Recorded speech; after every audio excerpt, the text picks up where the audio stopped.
अस्सलाम वालेकुम जनाब। आज सुबह का टाइम है और सोसाइटी में जो सूरत हाल बनी हुई है ना, नाकाबिले बयान है। बारिश इतनी लगी हुई है आपके सामने, और खैर हम भी अल्लाह का नाम लेके बस फार्म की तैयारी करने लगे हैं कि अल्लाह तबारक व तआला खैर करें। सुबह का देखें ज़रा, ठीक है। इस टाइम जो सूरत हाल बनी हुई है, वो सारे जो सूरत हाल अभी चल रही है, ठीक है।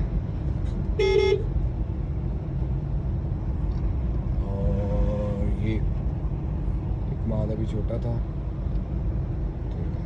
और ये फार्म आ गया है। फार्म के इस तरफ वाली ज़मीन और इस तरफ वाली ज़मीन, हर तरफ जो है वो पानी पानी है। नहीं जी, फार्म आ गया है और फार्म की सूरत हाल जो है वो भी आप दोस्तों के साथ शेयर करते हैं। यहाँ की क्या सूरत हाल है।